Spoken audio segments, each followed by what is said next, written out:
Alléluia. Je te salue dans le précieux nom de Jésus-Christ. Et tu dis à ton voisin, Charis Shalom. Dis-lui que j'honore Christ en toi. J'honore ta foi. Et je vois sur toi, sur ton visage, la gloire de Dieu. Tu es l'image de Dieu. Fait à la ressemblance de Dieu. Philippe a dit à Jésus, dis avec moi, Philippe a dit à Jésus, fais-nous connaître Dieu. Et Jésus a répondu à Philippe, celui qui m'a vu a vu Dieu. En te voyant, je vois Dieu. Tu es le parfait, la parfaite image de Dieu.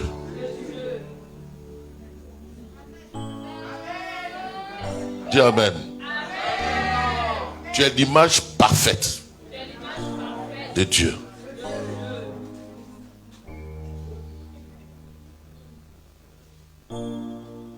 Tu es l'incarnation. Incarnation, ça veut dire que Dieu a pris la forme d'un corps humain. Tu es l'incarnation du Christ ressuscité. Amen. Je voudrais d'entrée saluer toute l'Église. Dire merci à tous ceux qui, dans ce moment de deuil, nous ont soutenus, mon épouse et moi. Nous sommes reconnaissants envers chacun de vous pour vos prières, surtout. Pour vos prières, surtout. Nous sommes aussi reconnaissants à ceux qui ont effectué le déplacement. Nous sommes reconnaissants à ceux qui nous ont soutenus financièrement. C'était pas facile. Vendredi, nous avons suivi au téléphone la levée du corps. Samedi, nous avons assisté à l'enterrement. C'était pas chose facile pour moi, chose facile surtout pour elle. Mais Dieu, dans sa grâce, nous a soutenus. Et nous disons merci à chacun de vous pour votre libéralité. C'est en cela que nous voyons encore tous les jours la bonté, la fidélité de Dieu. Je lui disais, on ne va pas faire de veillée comme les païens. Je lui disais, on ne va pas faire de publicité. Je lui disais, on ne va même pas mettre ça en avant dans l'église. Nous avons appris à ne pas faire connaître nos besoins. Mais on les a fait connaître à Dieu et à Dieu seul. Et j'avoue que même c'est les païens même que Dieu a suscité. Païens même. Et la chose a été bien faite. Donc quand Serge parle de la libéralité, de la dîme, il faut le faire. C'est le secret de la grandeur spirituelle, financière, de l'élévation. Depuis un moment, j'ai dit, l'argent même n'a plus de sens pour moi. C'est-à-dire que je n'accorde pas importance à l'argent.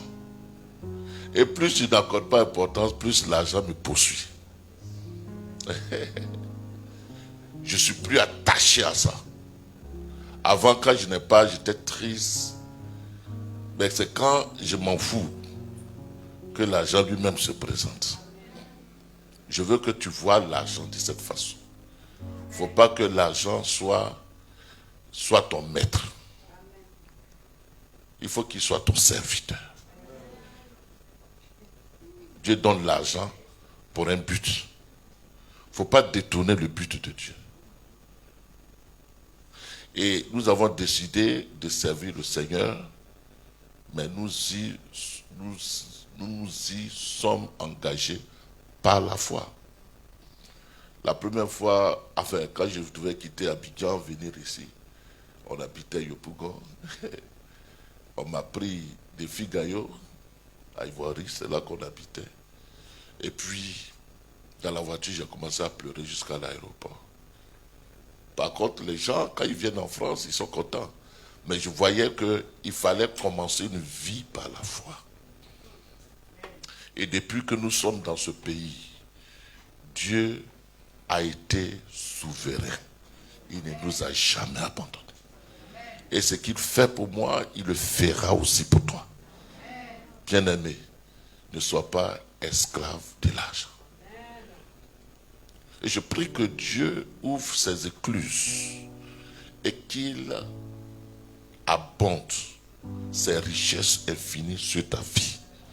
Je prie que Dieu ouvre les portes et qu'il te donne ce dont tu as besoin et qu'il te donne au-delà de ce dont tu as besoin pour que toi tu puisses en avoir pour pourvoir aux besoins des autres et surtout aux besoins de son œuvre. Alléluia. Il faut donner pour l'architecte. Pourquoi il faut le faire? Il me disait l'autre fois au téléphone, monsieur le pasteur, désormais je suis votre avocat. Et si la mairie nous fatigue, on peut aller loin. Et donc, pour toutes les procédures qu'il faudra, il faudrait qu'il soit déjà payé pour qu'il se lance dans les procédures pour qu'on puisse reconquérir notre salle. Au fait, ce que vous ne savez pas, ceux qui sont de l'autre côté, ils ne sont pas chrétiens. Et quand on dit chrétien, ça les énerve. Ça les énerve. Nous qui sommes pasteurs, honnêtement, on souffre dans ce pays. On souffre parce que ce pays est beaucoup fermé à l'évangile. Et ne donne pas la place à tout ce qui est culte évangélique. Donc, portez-nous en prière, mais associons-nous pour pouvoir gagner ce challenge. Et Dieu a besoin de chrétiens résolus.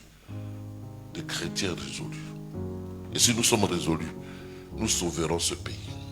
Alléluia. Il ne faut plus qu'on soit des gens qui soient victimes. Mais il faut qu'on soit des gens qui soient conquérants et qui impactent. Et pour cela, je veux aussi t'encourager à être entrepreneur. Il faut être entrepreneur. La Bible parle de Barnabas qui a vendu son champ et en pleine persécution qui a aidé l'église à sortir de difficultés au temps de la persécution. Mais pourquoi il a aidé l'église? C'est parce qu'il avait un champ. Souvent tu as envie de donner et tu n'as pas. Donc, tu ne peux pas donner. Et donc l'église, l'œuvre de Dieu est paralysée parce que tu es sincère, tu n'en as pas. C'est pourquoi il faut avoir l'intelligence financière. L'intelligence financière, c'est quoi?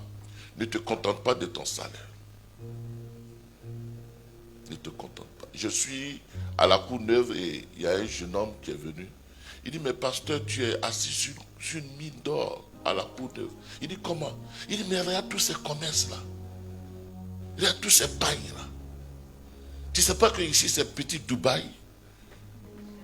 Et puis c'est mal. En réalité, c'est là que les femmes viennent même d'Abidjan, ils viennent d'ailleurs, ils achètent et puis ils vont revendre. Donc, il dit, donc on peut acheter puis revendre ici. Vous voyez bien. Donc, il ne faut pas se contenter de ton petit salaire. Le salaire, il a été donné pour que tu puisses régler les charges du mois. Pas plus. Que Dieu te bénisse. Alors nous voulons vous dire merci de tout notre cœur. Et comme nous avons initié l'enseignement sur la puissance, la prédication de la croix, nous voulons continuer avec ce thème. Et ce matin, nous parlerons de la puissance de la résurrection de Christ. Est-ce que tu sais que Jésus est ressuscité? Jésus est ressuscité. Mais derrière la résurrection, il y a un mystère. Derrière la résurrection, il y a quelque chose de grand auquel tous doivent participer, doivent avoir part. Et donc, la puissance de la résurrection, c'est vrai qu'il y a 2000 ans, Christ est ressuscité. C'est vrai que nous fêtons la Pâque et nous célébrons la résurrection de Christ. Mais très peu entrent au bénéfice de cette résurrection. Très peu. Pourquoi très peu? Alors que Christ à la croix a dit Tetelestai. Tetelestai, c'est un cri de victoire lorsque les soldats romains partaient en guerre. Et lorsque l'ennemi est vaincu, lorsque ils ont triomphé, ils vont dire Tetelestai. Affaire est finie. Le combat a été gagné. On a triomphé. Il n'y a plus rien à faire. L'ennemi a été conquis. Le territoire est conquis. Tetelestai. Or, Christ à la croix, avant d'expirer, avant de donner lui-même sa vie, il a dit Tetelestai. Et le soldat romain qui était là ce jour-là, il a dit, mais tiens, il y a quelque chose d'extraordinaire. Donc, ce que Christ a fait est tellement parfait, est tellement suffisant, qu'il n'y a plus rien à ajouter. Nous n'avons que à récupérer, à posséder ce qu'il a déjà conquis. Alors, le ciel même s'étonne que Christ ait fait ce grand travail qui ne profite pas à ceux pour qui il a fait, à l'humanité pour laquelle il a fait ce travail. Nous, Dieu nous a fait grâce. Nos yeux se sont ouverts. On a accepté l'évangile. Et donc, on a compris, mais il y en a très peu qui entrent au bénéfice de l'œuvre de Christ à la croix. Je prie ce matin que tu entres au bénéfice de Christ, de ce que Christ a fait à la croix. Que tu puisses jouir de tout ce dont il a souffert, de tout ce qu'il a produit à la croix. Que tu puisses le vivre, que tu puisses l'expérimenter. Et que tu entres dans la possession des richesses que Christ a acquises pour toi à la croix de Golgotha. Il a dit Tetelestai. C'est-à-dire qu'il n'y a plus rien à faire. Père, merci.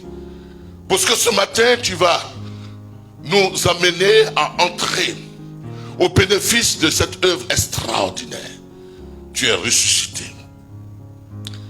Au bénéfice de la résurrection.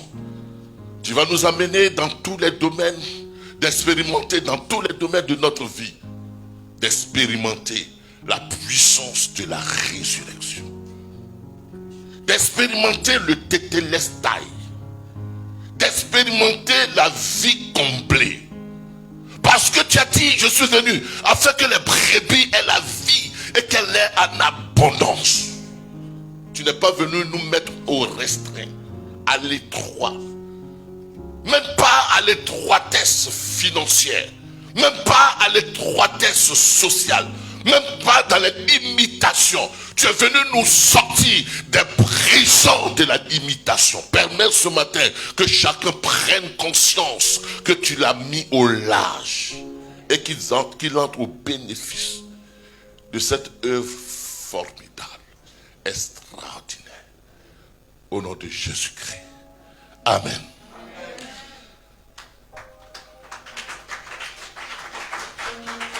Un jour, Jean a fait cette prière.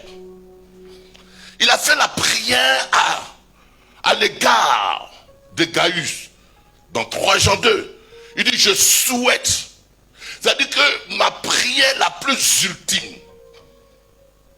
La prière, c'est-à-dire que ma prière, on dit, si tu veux mourir ce soir, qu'est-ce que tu veux demander? C'est-à-dire que la demande la plus ultime que je puisse adresser à Dieu, à ta faveur, c'est que tu prospères à tous égards, comme prospère l'état de ton âme. Ça veut dire quoi? Étant donné que l'état de ton âme prospère, étant donné que spirituellement, tu es déjà sauvé, et tu prospères spirituellement, alors, il est tout à fait évident que les autres domaines de ta vie prospèrent. Parce que le problème, c'est du point de vue spirituel. C'est là qu'il y avait le crédit. C'est là qu'il y avait la dette. C'est là qu'il y avait la pénalité. C'est là qu'il y avait la condamnation. Mais du fait que tu as été racheté, du fait que tu as été pardonné, du fait que tu as été réconcilié avec Dieu, du fait que ton âme, ton esprit a été sauvé et que tu as été mis en accord avec Dieu, alors spirituellement tu prospères. On voit l'évidence de ta prospérité spirituelle. On voit que tu es enfant de Dieu. On voit que ton âme est sauvée. On voit que ton âme est réconciliée avec Dieu. On voit que tu es en paix. Alors, l'évidence de cette prospérité spirituelle, c'est voir ton état physique prospérer. Ton état matériel prospérer. Parce que le salut que tu as acquis, c'est un salut qui comporte ton état spirituel, ton état moral, psychologique, ton état physique. Or, la Bible déclare en 1 Thessaloniciens chapitre 5 verset 23 que votre corps soit... Comment dit ça? 1 Thessaloniciens chapitre 5 verset 23. 1 Thessaloniciens 5 verset 23. Oui. Celui qui trouve 5, 23. 5, 23, Thessaloniciens 5, 23.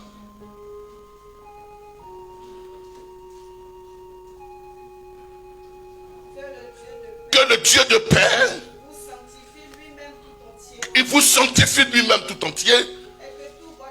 Que tout votre être, l'esprit, l'âme et le corps soit conservé irréprochable. Donc les 3 domaines de votre vie soient conservés dans la prospérité, soient conservés irréprochables. Donc le vœu de Dieu, c'est que ton esprit soit conservé irréprochable, ce qui est déjà fait par la régénération qu'il y a eu à la résurrection de Christ, ce qui est aussi fait par ta conversion à Christ, que ton esprit soit gardé irréprochable, que ton âme soit gardée irréprochable et que ton corps soit gardé irréprochable. Donc le salut que Christ t'apporte comporte tous les compartiments de ta vie, comporte le compartiment spirituel, comporte le compartiment psychologique, comporte le compartiment matériel, physique. Christ n'est pas venu pour que tu sois sauvé seulement et que ton corps périsse. Christ n'est pas venu pour que tu sois sauvé et que ton âme périsse. Christ est venu pour que ton esprit soit sauvé et qu'ainsi ton âme soit en paix, ton âme ne soit plus troublée, ton âme ne soit plus agitée, et ensuite ton corps soit restauré. Donc il y a l'état spirituel, qui doit avoir ses conséquences sur l'état quoi? Physique.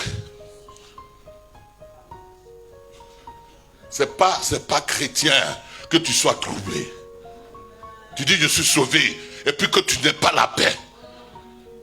Je suis sauvé et puis que ton corps soit malade. C'est pas possible. Et il faut comprendre l'étendue du salut. L'étendue du salut que tu as reçu, c'est au niveau de ton esprit, au niveau de ton âme, au niveau de ton corps. C'est pourquoi tu dois revendiquer la santé de ton corps. Tu dois revendiquer ta prospérité matérielle, ta prospérité financière, ta prospérité matrimoniale, ta prospérité dans les domaines physiques. Dis amen.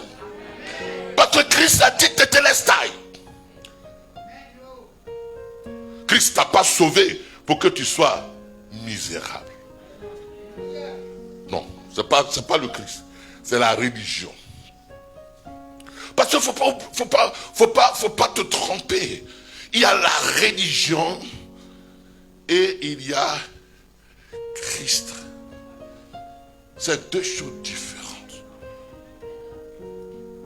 Les gens connaissent Christ du point de vue religieux. Mais les gens ne connaissent pas Christ du point de vue christique, du point de vue résurrectionnel. Et c'est pas la même chose. C'est pas la même chose. C'est comme, tu vas dire, il y a l'écriture et la parole de Dieu. C'est pas la même chose.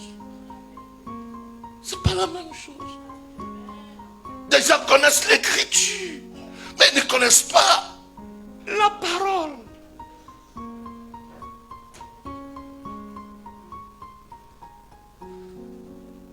L'écriture, c'est ça.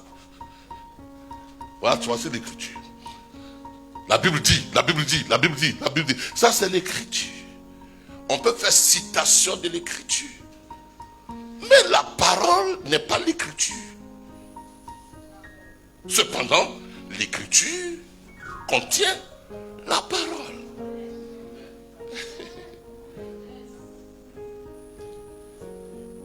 Parce que l'écriture, c'est le graphique, c'est ce qui a été gravé, ce qui a été écrit. Mais dedans, il y a le quoi? Il y a la pensée de Dieu. Et la pensée de Dieu doit être révélée. Il y a la pensée de Dieu. Il y a la pensée de Dieu qui est cachée derrière l'écriture. Et la difficulté, celle qui fait que les gens n'entrent pas au bénéfice de ce que Christ a fait, c'est qu'ils se limitent à l'écriture. Mais ils n'ont pas percé le mystère de la parole. Ça vous fatigue. Je ne sais pas pourquoi je m'en vais là-bas.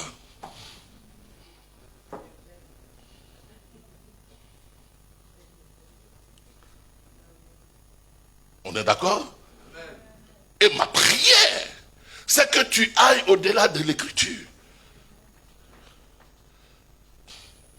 La Bible a dit, ok. Mais derrière est cachée la pensée de Dieu. Dans ce qui est écrit. Au commencement était quoi? Était la parole. Et la parole a été faite chair. Verset 14 de Jean. Donc il faut que la parole soit faite chair. La Bible a dit là, il faut que ce soit expérimenté. Faut pas citer, non, la Bible dit, non, il faut vivre.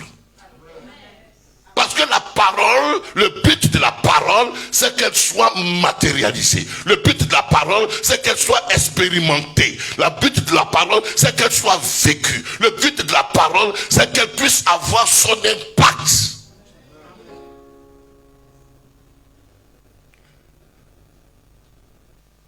On se comprend ce matin? Donc, on va parler de la résurrection.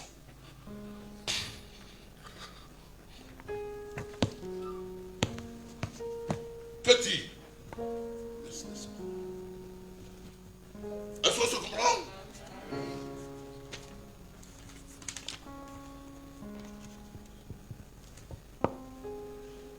L'apôtre Paul dit,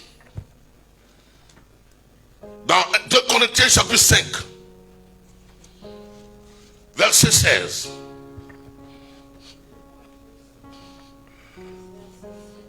On va y aller vite, hein? Il faut qu'il y ait 2 lecteurs. Ainsi, Oui? dès maintenant, nous ne connaissons personne selon la chair. Oui. Et si nous avons connu Christ selon la chair, maintenant, nous ne le connaissons plus de cette manière. Merci. Amen. Ah. Ainsi, nous ne connaissons personne. Tu peux t'asseoir, ma soeur. Tu peux t'asseoir et dire. Ou alors tu peux te mettre dans le fauteuil. Je vois que tu es en ce nombre.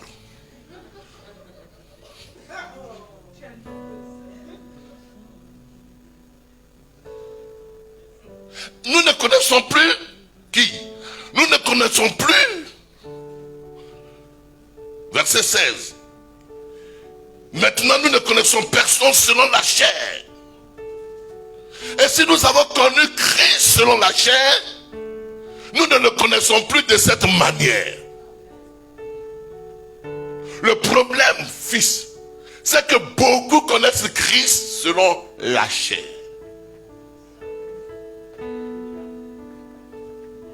Ils savent Jésus, fils de Marie. Il est né dans une bergerie. Ils savent Jésus qui a opéré dans son ministère à Nazareth, jusqu'en Galilée, jusqu'à Jérusalem. Ils connaissent Jésus historique.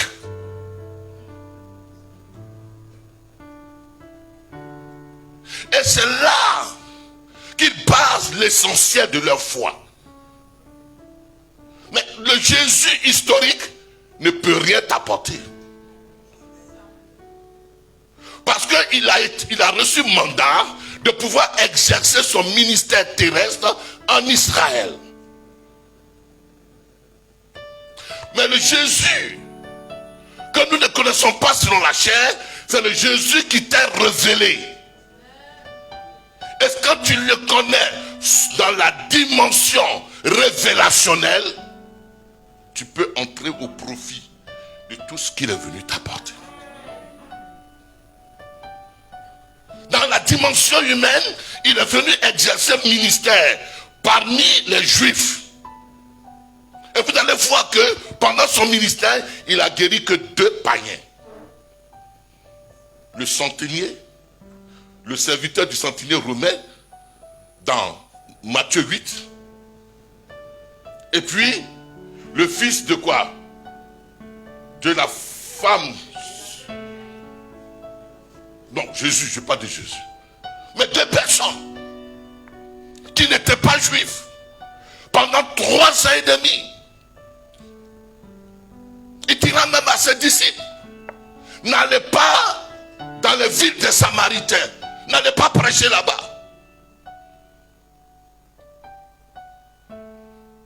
À la femme dans Matthieu chapitre 15 qui est venue et qui dit que sa fille, sa fille était malade et qu'il fallait le guérir, il dit que quoi? Jésus la traite de chien. Les choses précieuses, on ne les donne pas aux chiens.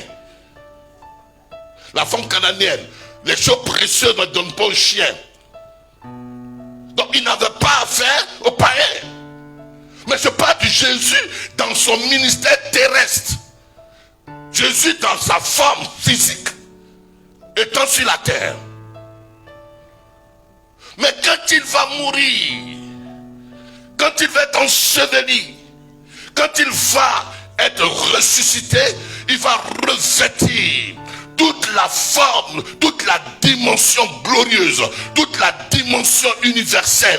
Et désormais, tous ceux qui le connaissent de la façon spirituelle, alors entrent au profit de ce qu'il est venu faire. Et nous avons le privilège de l'avoir connu, pas de façon charnelle, mais de façon spirituelle. C'est pourquoi il dira bien, ce n'est pas la chair et le sang qui te révèle cela. C'est mon Père qui est dans les cieux qui doit te le révéler. Donc tu ne peux pas entrer au bénéfice de ce qu'il est venu faire à la croix, de ce qu'il a fait à la résurrection. Tu ne peux pas entrer au bénéfice de cela si cela n'était pas révélé. Il te faut une révélation personnelle, une révélation de l'œuvre qu'il a accomplie à la croix. Et quand tu entres dans cette révélation, tu expérimentes le bénéfice. Beaucoup n'ont pas expérimenté. Ils connaissent Jésus dans la tête. Or, tu ne peux pas rester le même si tu l'expérimentes. On se comprend? Rien ne peut rester indifférent si tu l'expérimentes par révélation. C'est vrai, je ne vais pas aussi te taper avec je ne vais pas te donner un coup de massue pour que tu puisses l'expérimenter. Mais le Saint-Esprit est venu. Et selon la disposition de ton cœur, tu peux le découvrir. Donc, il dit, nous ne le connaissons plus de cette manière. Voyez bien, les disciples de Maüs, il y a eu Luc et Cléopas. Les disciples de Maüs, dans Luc 24, ils marchaient, ils ont marché avec Jésus. Allons doucement. Ils ont marché avec Jésus. Mais quand Jésus est ressuscité, est-ce qu'ils l'ont reconnu? Non. Eux, ils le connaissaient selon la chair. Mais le temps de le connaître selon la chair est passé. Nous sommes dans la dispensation, nous sommes dans le temps de le connaître selon l'esprit. Voilà pourquoi sa mort, sa résurrection et son assise auprès de Dieu ne sert à rien, n'est pas profitable pour un grand nombre, parce qu'ils le connaissent avec l'intellect humain. Voilà pourquoi la vie de plusieurs ne peut pas refléter le Christ ressuscité. Pourquoi? Parce qu'ils le connaissent de façon intellectuelle. C'est là le problème. Ils le connaissent de façon intellectuelle. L'ivresse. Ils savent Jésus. Oui, moi je crois Jésus. Mais en réalité, ils n'ont pas eu la révélation de ce Jésus.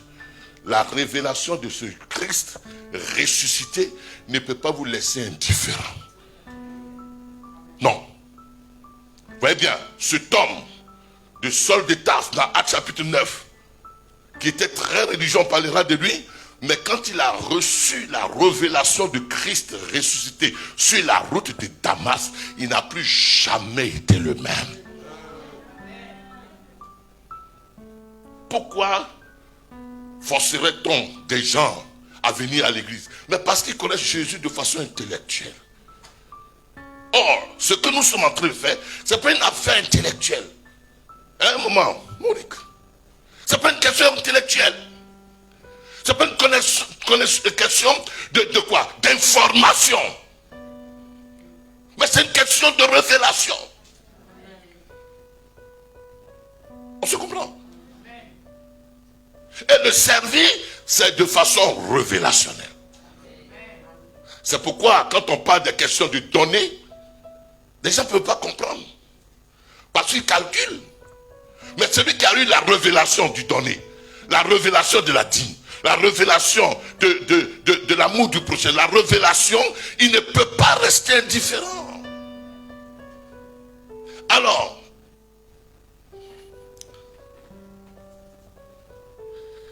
Philippiens chapitre 3. On va voir ça. Philippiens chapitre 3.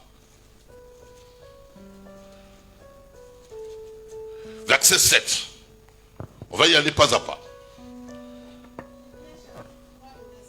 Oui. Mais ces choses qui étaient pour moi des gains, Oui. je les ai regardées comme une ces choses? Attends doucement.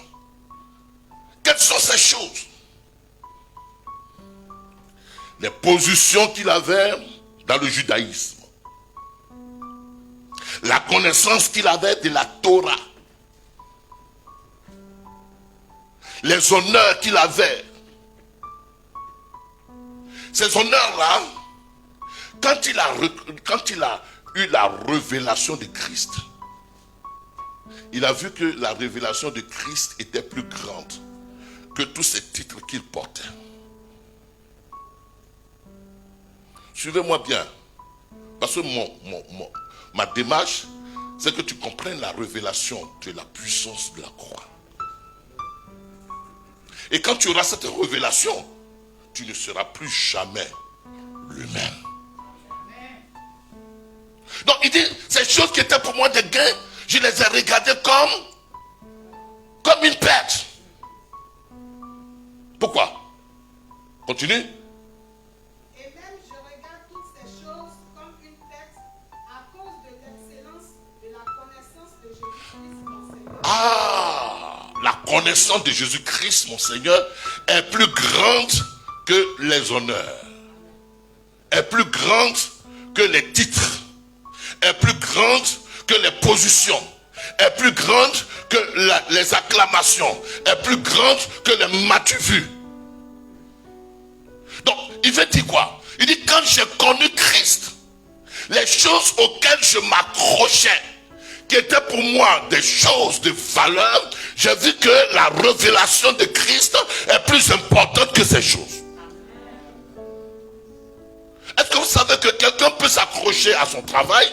Quelqu'un peut s'accrocher à sa famille, quelqu'un peut s'accrocher à son foyer, quelqu'un peut s'accrocher à son argent, et donc il peut se glorifier à partir de son argent. Il peut se voir important à partir de son argent. Il peut se voir honorable à partir de son argent. Or, l'apôtre Paul dit que quoi? Ces choses-là, je les avais et je m'accrochais à ces choses-là. Mais quand quand j'ai eu la révélation de Christ, j'ai vu que je suis plus important que l'argent. Même quand je n'ai pas d'argent, même quand je n'ai pas ces honneurs, quand je n'ai pas ces choses de la terre, je vois que la révélation de Christ est plus importante, parce que elle est capable de me hisser à des positions que je ne pourrais pas accueillir, de me donner ce que ma force physique ne peut pas me donner d'obtenir.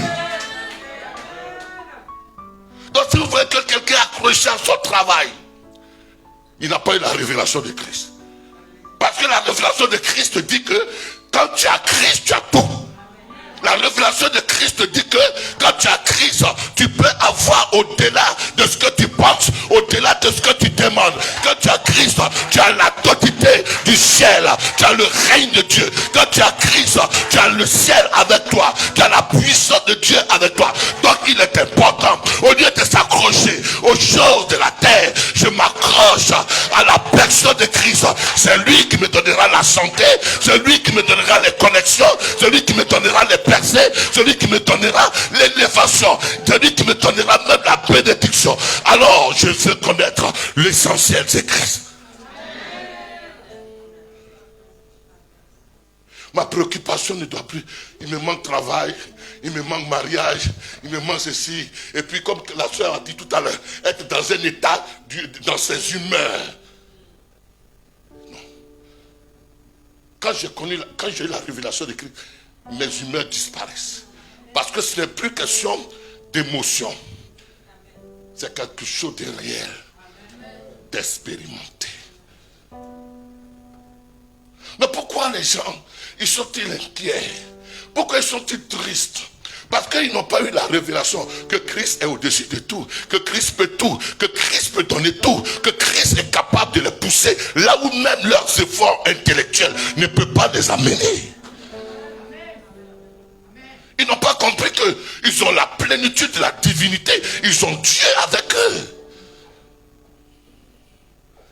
Ils n'ont pas compris que quand ils ont Christ, ils ont l'armée du ciel avec eux. Ils ont toute la puissance avec eux. Quand ils ont Christ, ils sont devenus propriétaires de la terre. Parce que Christ est le courier de la terre et du ciel. Ils ne savent pas que quand ils ont Christ, toute genoux fléchissent devant eux. Pourquoi? Parce que Christ étant en eux, les genoux de leurs ennemis peuvent fléchir désormais. Donc, au lieu de s'attacher aux bénédictions, aux choses terrestres, Paul dira, affectionnez-vous aux choses d'en haut. Moi je pense que la chose essentielle que tu devais rechercher, c'est avoir la révélation de Christ.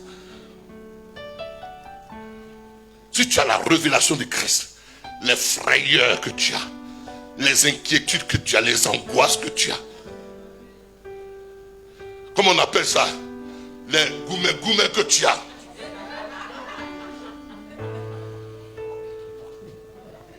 les goumets ne vont pas avoir effet sur toi. Parce que tu sais en qui tu as cru. Tu sais en qui tu as cru. Est-ce qu'on se comprend ce matin? Tu sais en qui tu as cru. Tu sais qu'il est la source de toutes tes ressources. Tu sais qu'il est l'Éternel, ton berger, et tu ne manqueras de rien. Tu sais que dans le combat, ce n'est plus ton combat, mais c'est son combat. Parce que tu es devenu désormais sa propriété. Pourquoi tu t'épuises? Pourquoi tu t'affliges? Pourquoi tu t'inquiètes? Parce que lui, tu n'as pas la révélation que lui, il est capable de te donner tout ce que l'homme même ne peut pas te donner. Moi, je ne peux que te donner dans la limite de ce que j'ai. Or, lui te donne au-delà de la limite de l'homme. Alors, la chose la plus essentielle, la révélation de Christ. Honnêtement, moi j'ai expérimenté cela. Je dis que je ne veux plus prêcher pour prêcher. Je prêche ce que j'ai expérimenté. Plusieurs années. Peut-être que tu as un salaire qui est au-dessus de mon salaire. Est-ce que vous me voyez ici parler d'argent, donner l'argent au pasteur, dans la crise là même? Mais je sais qu'il est là, qu'il est Abba Père, la source de mes ressources. Je le connais. Je sais que dans des temps comme ceux-ci, c'est là qu'il prouve sa fidélité. Je sais que quand les hommes sont incapables, c'est là qu'il montre sa capacité. Je sais que lorsque les hommes t'abandonnent, c'est là qu'il te dit que tu es avec moi, je suis avec toi. C'est là où il révèle sa générosité, sa miséricorde, sa compassion. Au moment où les gens te rejettent, c'est là qu'il t'accueille tel que tu es. Il t'accueille dans ton état.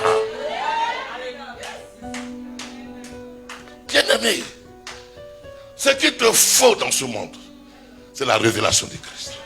Et l'apôtre Paul dit que je regarde toutes choses comme quoi? La boue. Au fait, dans le terme normal, je regarde toutes choses comme caca.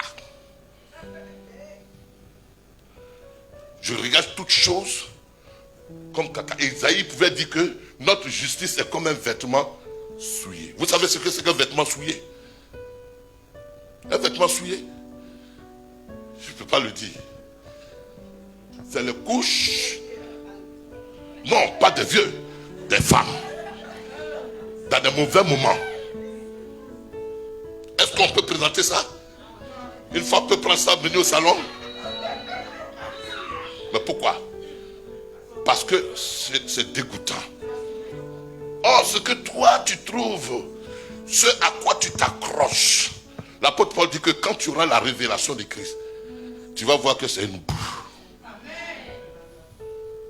Ce sur quoi tu t'appuies, tu vas voir que ce n'est pas des appuis sûrs. Tu es derrière un homme, tu es derrière une femme. Tu es derrière une femme. Et même tu oublies même que Christ est en toi. Que Christ est en toi. Que peut te donner un homme? Que peut te donner une femme? Christ ne peut pas te donner. La Bible dit que quoi? Dans Romains chapitre 8, si Dieu n'a pas épargné son fils. Hein, c'est ça non? Romains chapitre 8, verset 32. Dépêchez-vous parce que je suis en train de... Verset 32. Lui qui n'a pas épargné. Lui qui n'a pas épargné son propre fils. Pour nous tous. tous, c'est pas seulement pour les chrétiens. Il n'a pas livré son fils pour les chrétiens. Il a livré son fils pour les magiciens même. Il a livré son fils pour le monde entier. Il a livré son fils pour toute l'humanité. Donc il a livré son fils pour nous tous. Il dit quoi? Comment?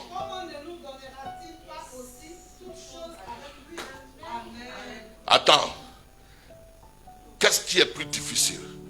Donner son fils ou donner de l'argent?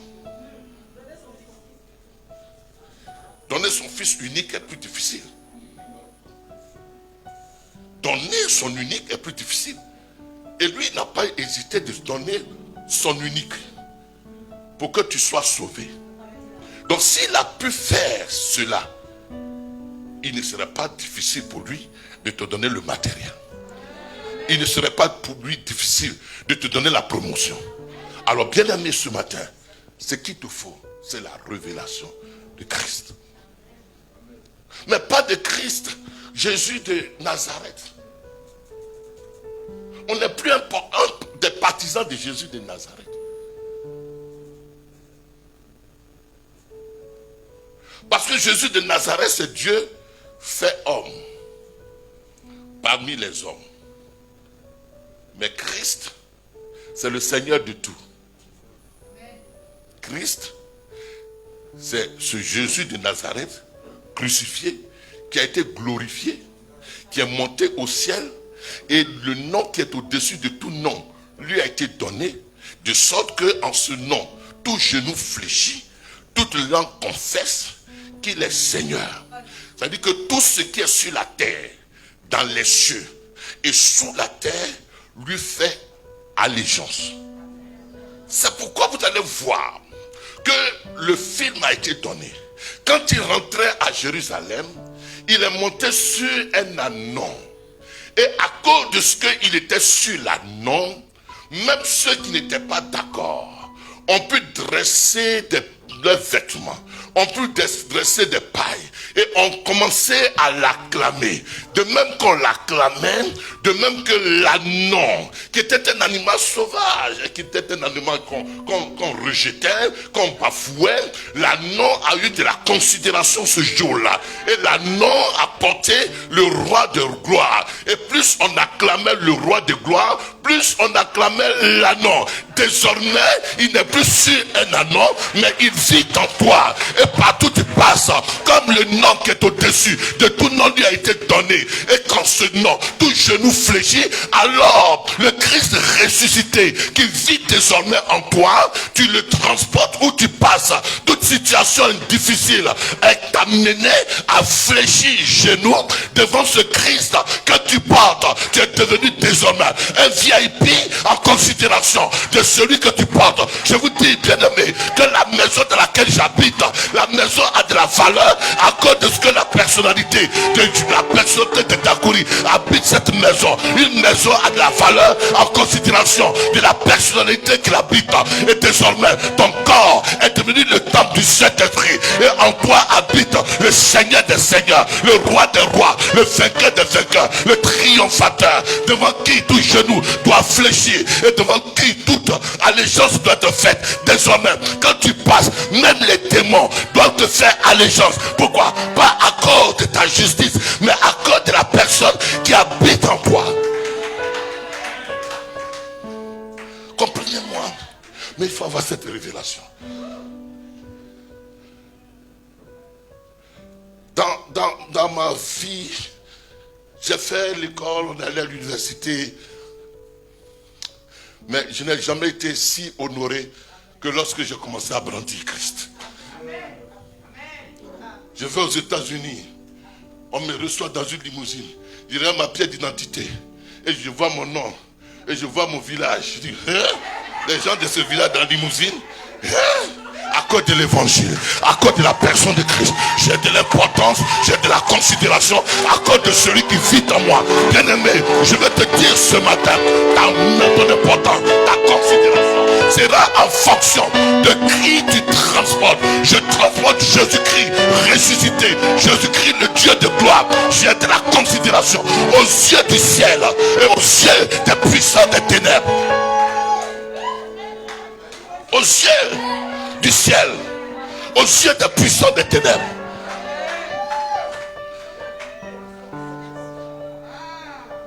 Les disciples avaient peur. Ils se sont cachés parce qu'ils avaient Christ, ils avaient Jésus physique. Donc ils avaient peur. Ils avaient peur. Ils se sont cachés dans Jean 20, dans une pièce, parce qu'ils avaient Jésus physique. Ils ont attrapé leur maître, Jésus physique. Il dit non. Il dit je suis avec vous tous les jours jusqu'à la fin du monde. Parce que là, je ne peux pas être avec vous tous les jours. Il est dit, il est avantageux que je m'en aille. Il est avantageux. Pourquoi? Parce que je ne peux pas être à Nazareth, je ne peux pas être à Césarée, je ne peux pas être à Jérusalem, je ne peux pas être partout à la fois. Donc il est avantageux que je m'en aille. Quand je m'en irai, alors je vais m'éparpiller en chacun de vous. Donc là où je suis, Dakouri est, Jésus est. Là où Dako est, Jésus est. Dans quelques pièces où je rentre avec toute la puissance de Jésus. Or, Jésus, comme il a une personnalité, il ne marche pas seul. Il y a la puissance de l'Esprit de Dieu qui est là, mais il y a les anges qui font allégeance et qui l'accompagnent. Et à cause de ce Jésus que je porte, alors les anges m'accompagnent. Et c'est eux qui mènent une bataille. C'est eux qui livrent combat. Et c'est eux qui m'ouvrent les portes. Et qui disposent les cœurs à ma faveur. C'est pourquoi il est important que tu sois conscient que ce dont tu as besoin, c'est le Christ ressuscité, le Christ glorifié qui est désormais en toi, que tu représentes. Ton corps n'est qu'un temple dont tu te sers pour se manifester. Bien-aimé, comprends ça ce matin. Jésus est mort là. Il est dans une dimension, mais surnaturelle. Et cette dimension surnaturelle, ceux qui croient en lui, elles se répandent sur lui. Elles se répandent sur eux. Est-ce qu'on se comprend? Les amis, ceux qui ont fait chemin avec moi, ils savent que je suis l'un des pasteurs qui a plus souffert ici. Mais ces combats que j'ai vécus là, je ne pouvais plus, je n'allais même plus exister. L'église n'allait plus exister. Mais parce qu'on est de Dieu, ils te feront la guerre, mais ils ne te vaincront pas. Parce que quoi? Celui qui est en moi, il est invincible. Il est invincible. Désormais, ce n'est pas le Jésus physique qui est en moi, mais c'est Jésus glorifié, qui est dans une dimension surnaturelle. Est-ce que vous comprenez? Le Jésus physique, quand il était à Jérusalem, il ne peut pas marcher, il ne peut pas traverser les murs. Mais il fallait qu'il soit glorifié pour traverser les murs, pour montrer que ce qui est impossible au physique, le métaphysique, est au-dessus du physique. Donc tu es devenu un être métaphysique qui habite dans un corps physique. Les amis, c'est pourquoi l'apôtre Paul dit, nous ne connaissons personne selon la chair. La chair, c'est une maison. Qui suis-je? Je suis un esprit qui possède une âme, qui habite une tente qu'on appelle une maison, qu'on appelle le corps. Je suis un esprit qui habite, qui a une âme et qui habite dans une maison qu'on appelle le corps. Quand j'ai quitté Abidjan, j'ai expliqué ça hier à quelqu'un. J'ai quitté Abidjan. J'avais une belle maison là-bas. J'ai laissé cette maison. Ici, j'ai acquis une autre maison. Ce n'est pas la maison qui est plus importante. C'est moi qui donne importance à la maison. Même si je quitte la maison, j'ai quitté la maison d'Abidjan, mais je continue de vivre. Donc même quand je quitterai cette maison, je continuerai de vivre. Donc je vivrai pour toujours, éternellement. Bien-aimé, c'est pour cela. Comme il dit, j'ai considéré toutes choses, parce que je vais finir mon texte. En 15 minutes, je le finirai. voyez bien que les disciples n'avaient pas cette révélation. Celui qui a eu la révélation, c'est qui? Paul. Même ceux qui ont marché avec Jésus, est-ce que vous savez que les 12 qui ont marché avec Jésus, il y en a qui ont rétrogradé après. Ils ont vu les miracles, mais ils n'avaient pas la révélation de Christ. Donc face aux épreuves, il y en a qui ont fait quoi? Qui ont fait quoi? Ouais, qui ont rétrogradé. Est-ce que vous savez que c'est plus tard? Je vais vous laisser un secret. C'est plus tard, l'an 90. L'an 90. Or, Paul est arrivé à l'an 60. Mais l'an 90, plus tard, que Jean a eu la révélation de Christ. Et suivez-moi bien. C'est sur l'île de Patmos que lui qui a marché physiquement avec Jésus, qui était dans l'église de Jésus, il a connu Christ, mais de façon révélée. C'est ça, dans Apocalypse chapitre 1, je crois, verset 17 à 18. C'est plus tard. Donc tu peux être avec quelqu'un et puis avoir la révélation de la personne, ne pas avoir la révélation. Vous êtes avec moi, vous n'avez pas la révélation de qui je suis. C'est ça. Ta relation sera en fonction de la révélation que tu as de lui. C'est ça. Ma femme là, je ne peux pas la mépriser. Parce que j'ai la révélation de qui elle est. C'est pas quelque chose de beauté, c'est pas quelque chose de... Mais je sais qui elle est. Hey! Donc, je peux faire ouloulou quand même arriver sur ce territoire-là. Je fais attention. Parce qu'il ne faut pas qu'elle ouvre la bouche. Voyez bien, on va mépriser des personnes parce qu'on n'a pas la révélation de qui elles sont. Même à la maison de chez toi, ils ne savent pas que c'est toi qui es la lumière, qui est la lampe. Ils ne savent pas que c'est toi la sentinelle. Ils ne savent pas qui tu es. Vous voyez bien, vous entrez en contact avec des personnes et puis les portes vous sont ouvertes. Il faut avoir la révélation de qui avec qui tu vis. Donc ne marche pas avec des gens avec les yeux humains. Marche avec les gens par révélation de qui ils sont. Sinon tu vas te perdre. Alors plus tard il va rencontrer Jésus sur l'île de Patmos. Il dit quoi? 17 à 18, Apocalypse 1. Quand je le vis, je tombais à ses pieds comme mort. Comme mort. Il posa sur moi sa main droite en disant, ne crains point. Je suis le premier et le dernier. Je suis le premier et le dernier. Et je suis vivant. J'étais mort. Et me voici. Je suis vivant au siècle des siècles. Je tiens les clés de la mort. Je tiens les clés de la mort et du séjour des morts.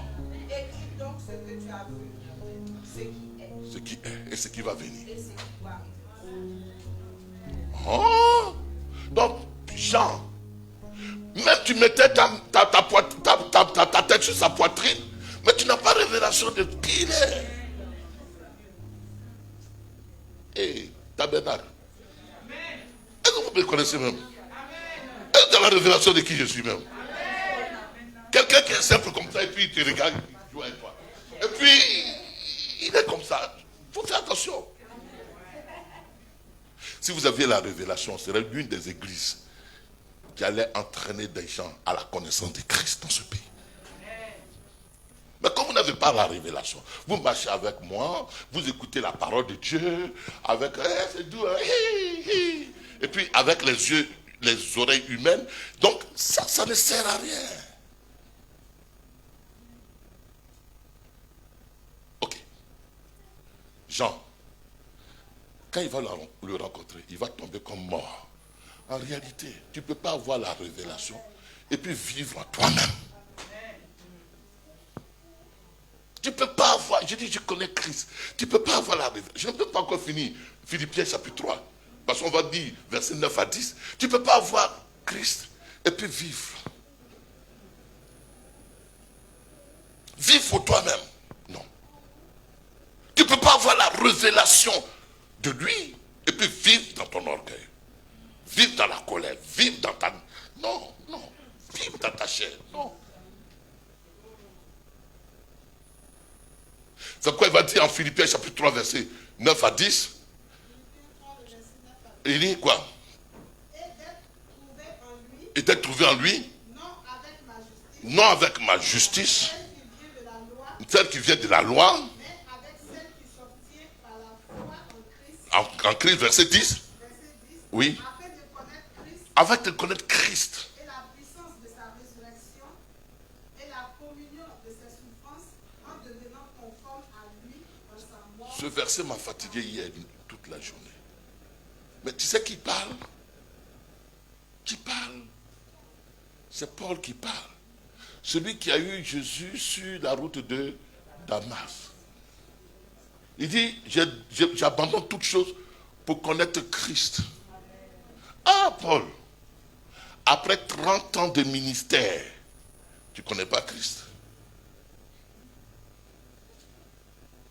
Là, il parle à la fin de sa vie.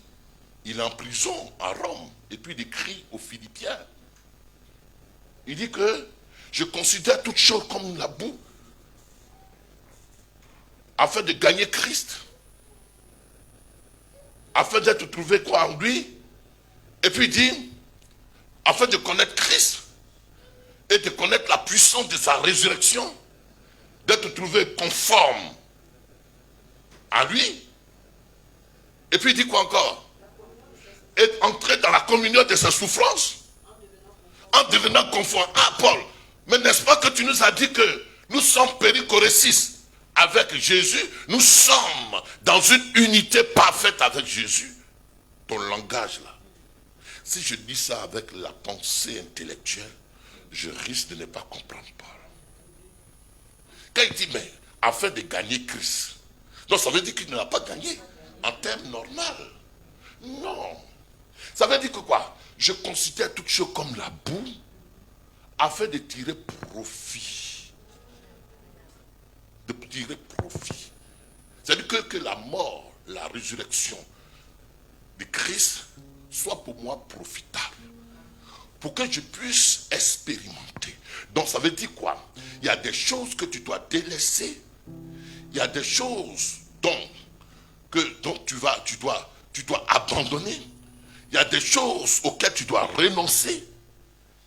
Si tu veux entrer véritablement au profit de ce que Christ est venu offrir à la croix. Il y a des raisonnements, il y a des théories, il y a des connaissances erronées. Il y a des choses que la religion t'a léguées. C'est-à-dire que c'est une question de disposition. Ils ne comprennent pas. C'est-à-dire quoi? Ce que Christ a fait est suffisamment nécessaire. Est suffisamment quoi? Suffisamment suffisant. Est suffisant. Est suffisant pour que tu sois une femme heureuse. Pour que tu sois un homme heureux. Pour que tu sois un homme qui marche dans la victoire. Qui marche dans la gloire. Qui marche dans l'élévation. Qui marche dans la distinction. C'est suffisant. Mais pour que tu puisses entrer dans cette suffisance que Christ t'offre, il y a des choses, il y a des concessions que tu dois délaisser. Mais cela dépend aussi de la disposition de ton cœur. Cela dépend de ce que tu penses que Christ est. Si tu crois que Christ est capable de te donner ce dont tu as besoin, ou ce que le monde ne peut pas t'offrir, et ce que tes efforts ne peuvent pas t'offrir, ce que même ta sagesse humaine ne peut pas t'offrir, alors tu délaisses. Le problème de beaucoup, c'est qu'ils ne sont pas prêts à renoncer à eux-mêmes, à renoncer à ce qu'ils trouvent nécessaire. C'est-à-dire qu'ils ont leur orgueil, ils ont leur conception, leur raisonnement, et puis ils viennent avec ça. Ils ne viennent pas pour gagner Christ, ils ne viennent pas pour découvrir la dimension de Christ ressuscité. Ils ne viennent pas dans un esprit de chercher le Seigneur. Le cœur n'est pas prêt. Le cœur veut donne-moi Marie et puis je m'en vais. Dieu, donne-moi ceci, je m'en vais. Ils ne sont pas prêts. Et donc, il leur donne des miettes. C'est des miettes. Parce qu'il y a plus que cela. Il y a plus que ce que toi tu demandes. Il y a la paix. Il y a la paix au milieu de l'épreuve. Il y a de la joie au milieu de la pandémie. Il y a des choses plus importantes que Christ veut te donner. Donc, quand il te donne un peu, un bout de pain, tu dis, ah, moi je viens plus à l'église. Parce que tu penses que ta vie se réduit à cela. Or, Christ est capable de te donner au-delà de ce que tu demandes, au-delà de ce que tu penses. Et quand tu sais cela, tu renonces à toi. Tu t'assois. Et puis tu le cherches. Les amis, j'aurais sujet à dire que moi je connais la parole, mais je prends du temps. Demandez à ma femme. Surtout qu'on a confinement. J'irai jusqu'à quelle heure? À 5 heures du matin. 5 heures du matin. Aujourd'hui, je suis allé jusqu'à 5h30 du matin. Hier, c'était 5 heures. Parce que je dis, cette affaire de Christ, il faut que je comprenne. Mais il y en a, ils n'ont même pas Bible. Ils n'ont même pas bibliothèque. Ils ne disent rien. La Bible, là, ils ne disent pas toute la semaine. Ils n'ont rien pour découvrir Christ. Il y a une participation de ta part. Parce que lui, il a déjà tout accompli. Il y a une disposition de cœur. C'est pas question de à la tête, à la volée. Ah, Jésus a marché. Non. C'est une question de cœur. Les gens ne sont pas sérieux avec Dieu. Ils ne cherchent pas Dieu. Le prophète dit que si vous me cherchez, vous me trouverez. Christ a déjà tout disposé. Mais il faut que les cœurs soient disposés à le chercher. Il faut que les cœurs soient sérieux. Et vous allez voir le visage des églises. Il y a des églises qui prospèrent parce que les gens ont compris qu'il faut qu'ils soient sérieux à chercher. À peine même s'ils disent les textos que je leur envoie. À peine même s'ils vont sur le site de l'église pour écouter les messages. Ils n'ont pas le temps. Ils sont sur New York. Ils sont sur New York. Ils sont en train de chanter. C'est comment. Ils regardent les Facebook pour voir que tel est quitté en prison. Il va retourner dans son pays. Mais ça, il y a plus que ça. Ils sont distraits. C'est pourquoi leur vie n'a pas de changement. Ils n'ont pas d'intimité avec lui. Ils ne cultivent pas l'intimité. Comment tu veux connaître quelqu'un si tu n'as pas d'intimité? Si c'est au loin, vous saluez, ah, comment vas-tu? Non. Est-ce que vous cherchez Dieu? Oh, Christ a déjà tout accompli. Est-ce qu'on se comprend ce matin? Alors, donne-moi 5 minutes, puis je termine. Qu'est-ce qu'il dit? En Hébreux chapitre 2.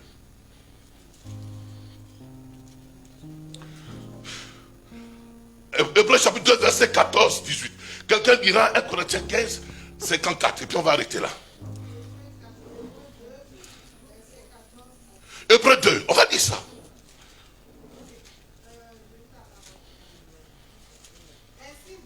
Ainsi donc, puisque les enfants participent au sang oui, et à la chair, oui, il y a également participé lui-même, afin que par la mort, il anéantisse celui qui a la puissance de la mort, c'est-à-dire diable, et qu'il délivra tous ceux qui, par crainte de la mort, étaient toute leur vie retenus dans la servitude. ah, Car assurément, ce n'est pas à des anges qu'il vient en aide, mais c'est à la postérité d'Abraham. En conséquence, il a dû être rendu semblable en toutes choses à ses frères, afin qu'il fût un souverain sacrificateur, miséricordieux et fidèle dans le service de Dieu, pour faire l'expiation des péchés du peuple. merci. Oui, Car ayant été tenté lui-même dans ce qu'il a souffert, il peut secourir ceux qui sont il peut secourir ceux qui sont tentés. Mais il faut le connaître. Il dit quoi? Il dit, puisque les enfants participent au sang, il a participé lui-même, afin que par la mort, il anéantisse celui qui a la puissance de la mort, à savoir le diable. Est-ce que tu sais ça? Voilà la résurrection. Quand Jésus ressuscite là, il a le pouvoir. C'est-à-dire qu'il a passé 3 jours, 3 nuits dans le séjour des morts. Il allait même dans le lieu inférieur de la terre, dans le séjour des morts. Et pendant les 3 jours, 3 nuits, son âme va livrer bataille contre celui qui avait la clé de la mort, qui avait la puissance de la mort. Et il va lui arracher la clé. Il va démanteler le réseau de Satan, du diable. Il va l'affaiblir, il va l'anéantir. Il va l'affaiblir, il va le détruire. Donc en réalité, quand Jésus ressuscite, le diable n'a plus la puissance. Il n'a plus de force. Écoutez-moi bien. C'est pourquoi Paul dira, ô mort, où est ta victoire? Ô mort, où est ton aiguillon? Et puis il dira que l'aiguillon de la mort, c'est le péché. Donc, comme il va détruire la puissance du péché, et que tu vas être maintenant irréprochable devant Dieu, tu vas être nickel, réconcilié avec Dieu, tu vas être en paix avec Dieu. Celui qui avait la puissance de la mort, il va être détruit lui-même, et puis la mort même va être anéantie. Pourquoi la mort ou Satan, le diable, a encore de la force, de la puissance? Mais parce que tu n'as pas la révélation que Christ, pendant les 3 jours et 3 nuits, dans le séjour des morts, a anéanti. Même, je vais aller plus loin, il a détruit littéralement l'enfer.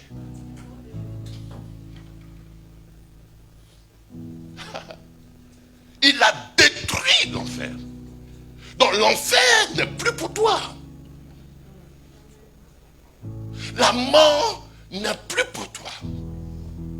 Et donc, quand il ressuscite, tous ceux qui étaient toute leur vie maintenus dans la puissance de la mort, il les arrache de la puissance de la mort.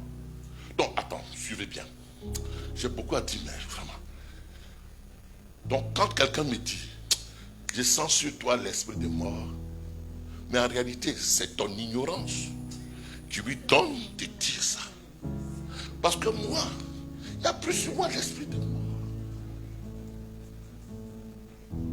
Ah, je te vois, tu vas mourir. Non, c'est pas moi. C'est pas moi. Parce que les gens, qu'est-ce qu'ils font? Ils font du trafic, ils font du commerce. Parce qu'ils savent que les gens sont peureux. Les gens attendent qu'on leur dise que je vois un accident sur toi. Et puis maintenant, les gens tremblent. Mais quand toi, tu es rassuré, quand tu as la révélation de ce que Christ a fait à la résurrection, tu dis, la mort, elle ne peut plus rien. Ma mort, elle est décidée par celui de qui je dépends. Ma mort n'est plus, ma mort ne dépend plus de mes adversaires, de mes ennemis.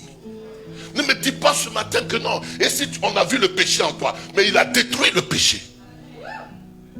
Il a détruit même le péché. Il m'a justifié. C'est ce qu'il dit en Romains chapitre 4, verset 25.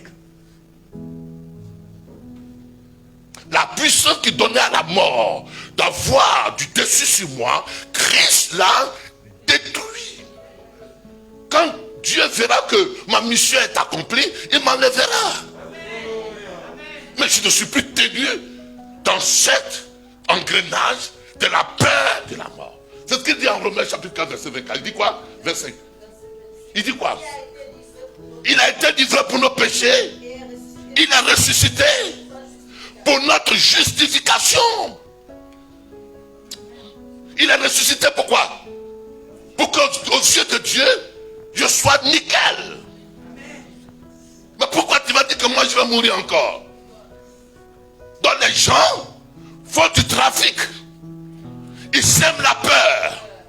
Hey, tu vas voir, la mort va t'arriver. Elle ne va pas m'arriver parce que Christ m'a justifié et Christ m'a délivré de la puissance de la mort. Les gens brandissent la peur. Ils brandissent la peur. Et quand ils mettent leurs concitoyens ou leurs chrétiens dans la peur, les chrétiens sont prêts à vivre à leurs dépens. Mais comprends que quand Christ se ressuscite, c'est pour que la mort n'ait plus de pouvoir sur toi. Et finalement, la Bible dit, c'est vrai, que dans 1 Corinthiens chapitre 15, verset 25, elle va dire que le dernier ennemi qui sera détruit, ce sera quoi? Ce sera la mort. C'est vrai. C'est vrai qu'elle le dit. Mais le dernier ennemi, tu sais pourquoi? Tu sais pourquoi? Parce que ce que la Bible dit que il tiendra son ennemi sous ses pieds. Et l'ennemi de Dieu, c'est la mort. Sous ses pieds. Or, les pieds de Jésus, je l'ai dit dimanche, les pieds de Jésus, ce n'est pas ses pieds physiques. Lui étant la tête, nous étant le corps, étant les pieds. Donc, Jésus-Christ théoriquement a vaincu la mort. On est d'accord. À la croix, il a vaincu la mort. Et puis donne maintenant à son église de tenir la mort sous ses pieds. Ça veut dire quoi? Josué nous parle de cela. Josué 10 nous parle de cela. Quand l'ennemi, quand les gens partaient en guerre, qu'est-ce qu'ils faisaient? Quand ils avaient vaincu un ennemi, non seulement ils avaient vaincu les rois des territoires adversaires, mais ils prenaient les rois et puis ils les mettaient sous leurs pieds. Non seulement il est vaincu, mais on le mettait sous ses pieds. Or, les pieds, c'est le corps de Christ. Ça veut dire quoi? Jésus a vaincu littéralement. Il a vaincu la mort. Et ça, c'est une réalité.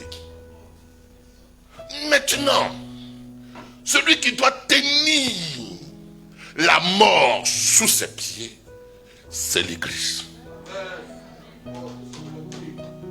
Celui qui doit dominer, c'est par la connaissance, par la révélation, par la foi qu'il a.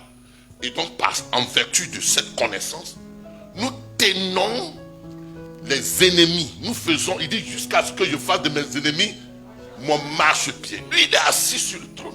Donc, pour faire des ennemis, il faut être dans une position de assis, dans une position de repos. Et donc, l'Église qui est appelée à vaincre des ennemis doit avoir dans son cœur du repos.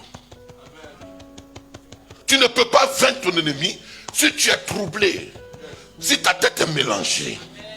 Il te faut du repos. Il te faut de la stabilité. Il faut être dans une position d'une foi stable. Il faut être stable. Mais si tu paniques, l'ennemi va te vaincre. Quoi qu'il ait été déjà vaincu, mais tu vas lui donner le pouvoir de te vaincre. Donc, sois dans un état de repos, dans un état de quiétude, de tranquillité, et puis maintenant, tu vas régner sur lui. Je vais te dire ce matin, je conclue avec ce verset. Dans Philippiens, dans Éphésiens chapitre 1. Éphésiens chapitre 1, verset 22. Est-ce qu'on se comprend ce matin? Éphésiens chapitre 1, verset 22. Qu'est-ce qu'il dit? Je suis obligé de partir vite. Il a tout. Non, dire un peu plus haut. Plus haut.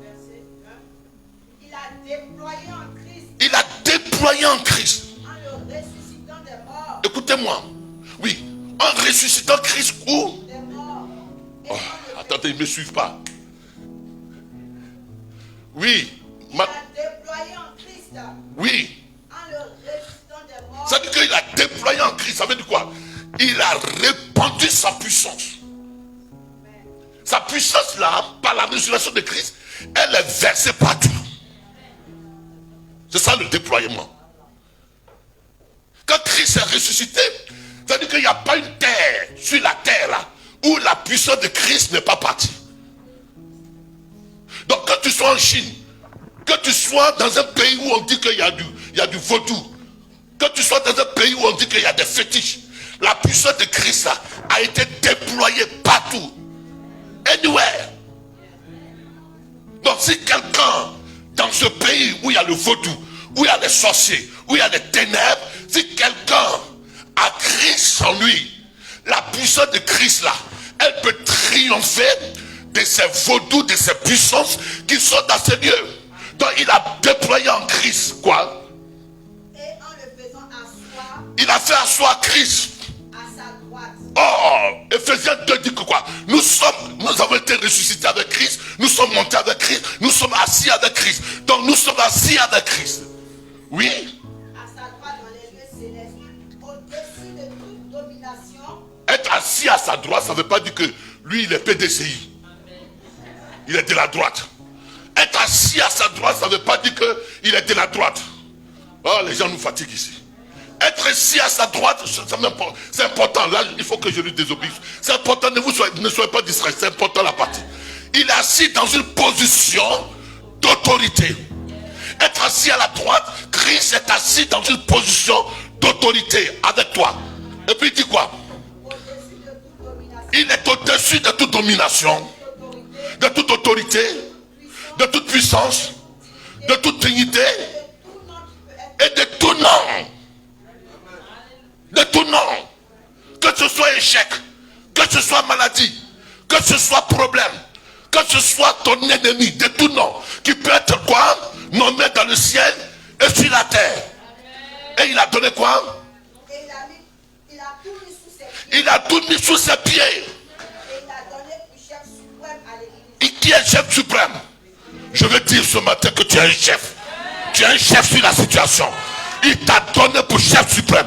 Tu es un chef. Quand Christ est ressuscité, il a fait la délégation. Il a fait quoi? Il a délégué son autorité. Il a donné son autorité à tous ceux qui sont désormais en lui.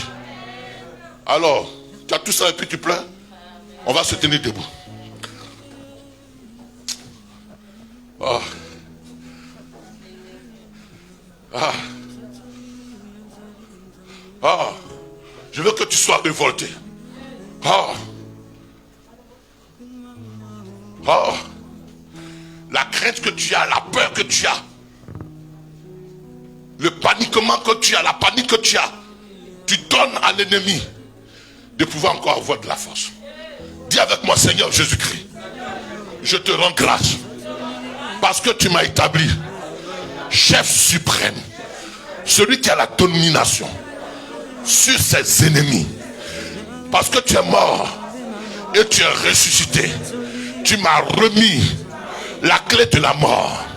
Et je veux dire ce matin, ô mort, où est ta victoire? Ô mort, où est ton triomphe? Ce matin, je déclare que je ne mourrai point, ma maison ne mourra point, mes affaires ne mourront point, ma famille ne mourra point, on vivra. Je déclare ce matin, en vertu de Christ qui vit en moi, j'ai l'autorité, j'ai la domination et je règne au nom de Jésus-Christ. Amen. Les amis, c'est des choses qu'il ne faut pas lapider. Je les lapide, ça me fait mal. Je les lapide trop. Mais il faut être conscient que rien ne doit maintenant t'effrayer. Que rien ne doit te faire peur. Tu es un cabri mort ressuscité en Christ. Dis Amen. On va faire notre offrande.